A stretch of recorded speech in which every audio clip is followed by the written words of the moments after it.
ज़्यादा बड़े कि बच्चा तुम्हारे पाप तो मैं भी नहीं धो सकती, मेरे भी बस की बाहर की बात है। तो वो जितना भी स्नान कर ले, सनातन धर्म देखिए कोई इसका अधिकारी नहीं है कि हम किसी को सर्टिफिकेट दें कि आप सनातनी हैं कि नहीं। आपका आचरण बताता है कि आप सनातनी हैं कि नहीं। जिसको आज तक इस बात की फुर्सत नहीं लगी कि हजारों साल की प्रतीक्षा के बाद रामलीला अयोध्या में विराजमान हुए और सिर्फ छोटी सी राजनीति, कौन सनातन की बात करता है, छोटी सी राजनीति को अपने वोटरों को कि हमारे वोटर नाराज हो जाएंगे, सिर्फ इस डर से जो राम के दर्शन करने में खुद तो रुका और साथ में अपने लोगों को भी रोक दिया जिन्होंने कि नहीं तुमको दर्शन करने नहीं जाना है। तो मुझे या मेरी पार्टी को किसी को सनातन होने का सर्टिफिकेट नहीं है, वो उनका मन उनकी आत्मा जानता होगा। हाँ, पाप धोने गए हैं ये तो मुझे पता है निश्चित तौर पे कि वो गंगा पहुँचे। इतना आसान कहा, मैंने तो कहा ना माँ गंगा दूर से देख के उनके हाथ खड़ा कर दी, बेटा बेटा ये मेरे बस की बात नहीं है, तुम यहाँ कहाँ आ गए, तुमको तो सीधे शिव के चरणों में जाना पड़ेगा, शायद वही तुम्हारे पाप धुल दें। जब वो मुख्यमंत्री थे उनकी पार्टी ने इस प्रदेश में जिस तरह का व्यवहार किया, जिस तरह का नंगा नाच किया, जिस तरह प्रदेश को लूटने का काम किया, प्रदेश की बहन बेटियों का जिस तरह उन्होंने व्यवहार किया, क्या माँ गंगा उसको क्षमा कर सकती हैं? क्या माँ गंगा ये क्षमा कर सकती हैं कि उनके पार्टी के नेता कहते हैं कि लड़के हैं लड़कों से गलती हो जाती है? क्या माँ गंगा ये माफ़ कर सकती हैं कि उनके स्वर्गीय पिताजी, मैं नाम नहीं लेना चाहूँगी, परंतु जिस तरह का वो बयान नेताओं को लेकर, महिला नेताओं के लेकर करते थे, क्या माँ गंगा उनको क्षमा कर सकती है? क्या लाखों नौजवान जिनके नौकरी पे वो वाइटर चला देते थे, क्या माँ गंगा उसको साफ कर सकती है? क्या तो ये माँ गंगा के बस की भी बात नहीं है। वैसे वो जा रहे हैं, आ रहे हैं, कम से कम सनातन धर्म के प्रति अपना पहला कदम उठा रहे हैं, मैं उनका स्वागत करती हूँ। मिल्कीपुर चुनाव में क्या रहेगा बीजेपी का? वो तो कह रहे हैं अखिलेश यादव कि मेरे लिए मिल्कीपुर उपचुनाव जीतना जरूरी है, क्योंकि लोकसभा लोकतंत्र तभी बचेगा और बीजेपी के जो हथकंडा अपनाती है चुनाव जीतने के लिए मशीनरी पूरा लगा देती है, वो कहीं ना कहीं से रोकेंगे। अरे बबुआ के रोवन, मतलब लोकसभा में भाजपा की सीटें कम आ गई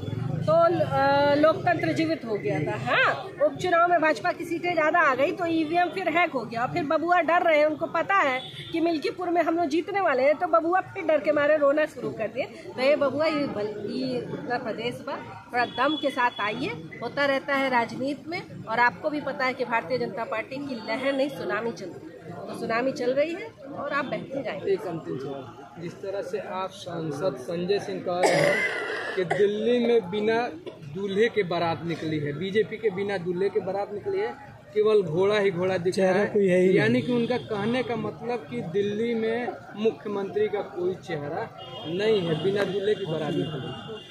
संजय सिंह को भी थोड़ा सा अपने दिमाग का इलाज कराना चाहिए, है तो अपनी ही तरफ की, और मुझे अफसोस होता है हमारे लोग तो यूपी में तो बच्चा पेट से ही राजनीति सीख कर आता है, उस तरह की बयानबाजी कैसे कर सकते हैं?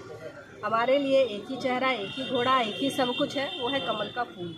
और हमारे यहाँ ये नहीं होता है कि बाबू केजरीवाल ने जो कह दिया तो संजय सिंह दो हिलाते हुलाते उनके पीछे पीछे चल दिए, वो भारतीय जनता पार्टी में नहीं होता। भारतीय जनता पार्टी में लोकतंत्र है, हम जीत कर आएंगे, हमारे विधायक वहाँ पे सिलेक्ट करेंगे कि कौन उनका नेता होगा, हम लोकतंत्र के हिसाब से चलते हैं, हमारे बपौती वाला सिस्टम नहीं रहता है। फिर कितना अंतिम सवाल रहता है रतेश जी? याद आ जाता है एक अंतिम सवाल, जिस तरह से संजय निषाद जी और आशीष पटेल जी सरकार में रहकर मुखर होकर बोल रहे हैं, संजय निषाद जी कह रहे हैं कि बीजेपी में कुछ विभीषण होने की वजह से लोकसभा सीट कम पड़ गई, वहीं आशीष पटेल जी तमाम एजेंसियों पर सवाल निशान खड़ा कर रहे हैं और गोरखपुर में एक साथ मंच पर दिखे हैं कल के। तो राजनीतिक घटनाक्रम में अगर चर्चा की जाए तो दोनों एक साथ रहेंगे, बीजेपी के साथ रहेंगे, क्या कहना चाहें? देखिए, जब आदमी 4 लोगों का एक परिवार भी रहता होगा ना, आपका भी रतेश जी कोई परिवार होगा, तो 4 लोगों के परिवार में भी खटपट हो जाती है, जहाँ 4 बर्तन रहते हैं वहाँ बचते हैं। अब भारतीय जनता पार्टी एनडीए परिवार एक बहुत बड़ा परिवार है और इस परिवार में सबका मान सम्मान है, और सबको सबसे बड़ी बात यह है कि जिस लोकतंत्र की मैं चर्चा कर रही थी, भारतीय जनता पार्टी में आपने खुद ही बयानों से देखा होगा कितना बड़ा लोकतंत्र है हमारे दल में, कि जो भी हमारे संघीय दल हैं जो हमारे साथ जुटे हैं, अगर उन्हें किसी तरह की कोई तकलीफ है, वो बोलना चाह रहे तो मुखर होकर अपनी बात रखते हैं और हमारे शीर्ष नेता उनकी बात सुनते हैं, उसका समाधान भी करते हैं। और मुझे पूरा विश्वास है, चाहे वो संजय निषाद जी हों, आशीष पटेल जी हों, प्रकाश राजभर जी हों, समस्त जो भी हमारे दल के नेता हैं जिनके साथ मिल मिलकर एनडीए चुनाव लड़ती है। हम सबका मान सम्मान बराबर रखेंगे और उनकी समस्याओं को सुनकर उसका उचित विस्तार। लगातार आप जनता में रहती हैं, हम लोग भी देखते हैं, तमाम लोग भी देखते हैं, लेकिन निषाद जी कह रहे हैं कि केतकी मैडम कभी जनता में दिखती नहीं है, उनका कुछ आरोप रहा। आए थे अपना रथ यात्रा लेकर। अब भाई हमारे बाबूजी हैं, थोड़ा बहुत नाराज हो जाते हैं, कभी कभी मना लिया जाए, इसमें बहुत सी बात है।